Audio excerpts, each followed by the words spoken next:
Mile High Flyer is a water coaster at Waterworld in Denver, Colorado, and it is one of the better installations out there. This rides on wild drops with some impressive airtime. That is why I think it's the best water coaster I've experienced west of the Mississippi River, and I will explain why in this review. Mile High Flyer opened in 2012 at a cost of $4.5 million. Built by ProSlide, this is one of their hydromagnetic rocket water coasters. This model uses linear induction motors, or LIMs, to rapidly propel rafts uphill. This allows the rides to swiftly rebuild potential energy for sizable drops. Mile High Flyer was placed in the back corner of the park, but it plays a prominent role in your arrival experience. The slide runs alongside the roadway, and it is impossible to miss with its striking yellow and black paint scheme. It's an attention grabber from within the park as well. The queue is routed past two of the ride's largest drops.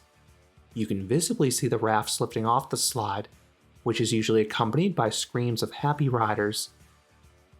Mile High Flyer is one of the park's most popular slides, and it frequently is the longest wait in the park. I have visited Waterworld twice, both on weekdays, and this ride had a posted 60 to 90 minute queue midday.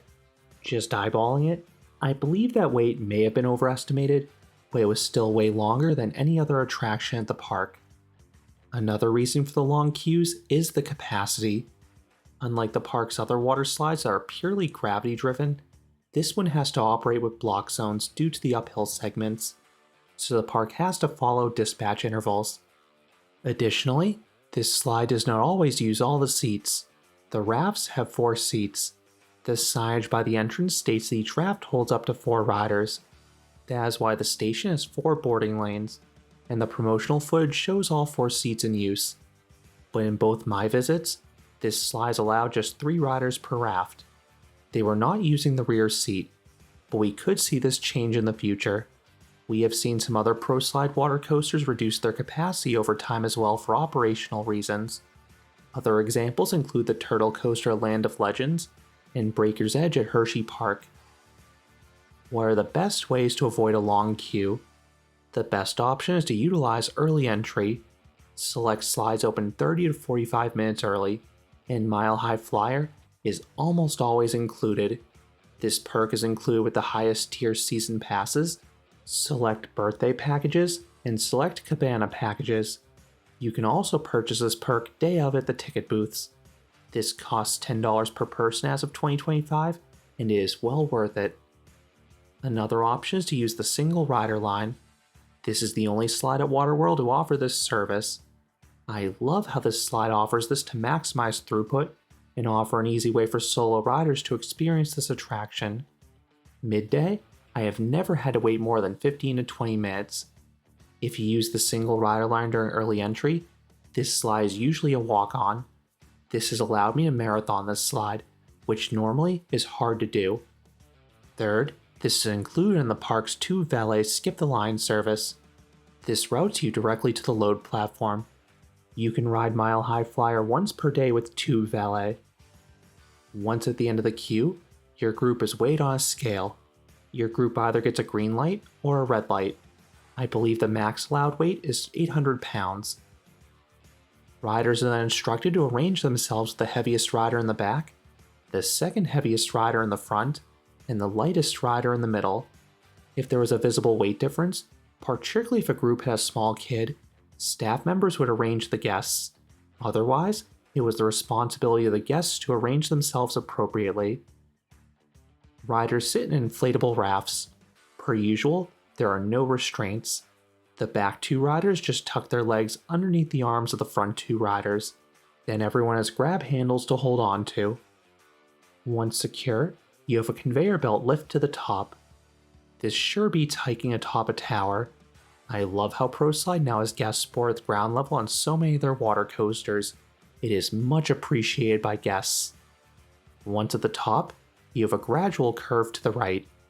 This leads to the first high-speed ascent. This is quick and it will miss riders.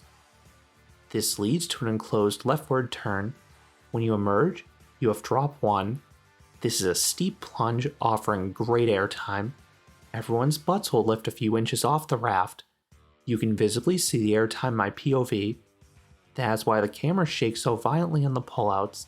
The camera was thrown off by how much movement my body had, so it could not stabilize the footage. You then briskly climb upwards and turn left. This takes you to the second drop. This one is shorter, but it's still steep, so it'll send you airborne. It offers a decent pop of airtime. Then you essentially have a double up. There are back-to-back ascents, broken up by a tiny dip. The dip is too shallow to offer any airtime, but it maintains good pace at least. You then have another leftward turn towards the final drop. But before you reach it, there's a trim break of sorts. The tunnel is filled with water. This creates a splash that'll slow rafts down. But don't worry, that final drop is still exceptional. It offers one of the strongest instances of airtime I've experienced on a water slide. Your body will hover above the raft for the entire drop. You will then slam back into the raft on the pullout. Some may find this a bit uncomfortable, but I was in awe at the ride's pure power. In terms of strength, this drop is similar to the final drop in Krakatoa at Volcano Bay if you've experienced that ride.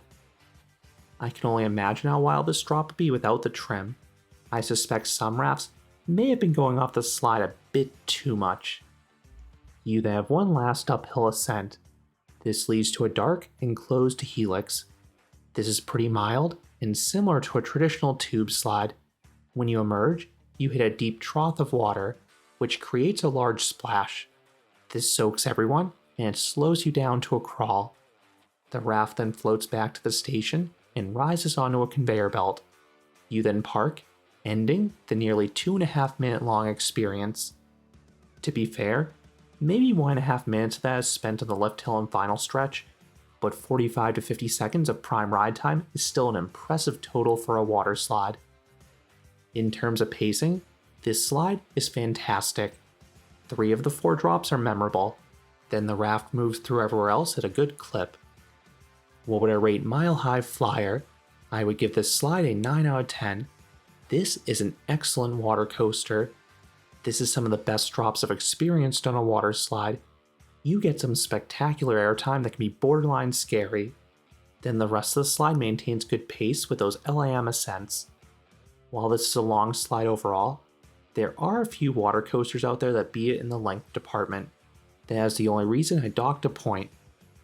It seems to be split down the middle with this slide, and Voyage to the Center of the Earth is the favorite. Mile High Flyer's popularity is part of the reason that Waterworld built a second water coaster in 2021.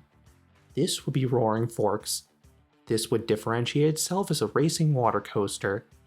I personally much prefer Mile High Flyer though for 2 reasons. One, it is way more intense, it has far better airtime. 2, the water is way more comfortable. The water on Roaring Forks is icy cold for some reason. I do enjoy Roaring Forks for the competitive racing aspect though. Those are my thoughts on Mile High Flyer at Waterworld. What are your thoughts on this water coaster? Let me know down in the comments.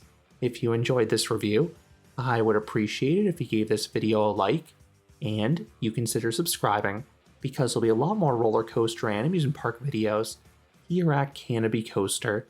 Thanks for watching.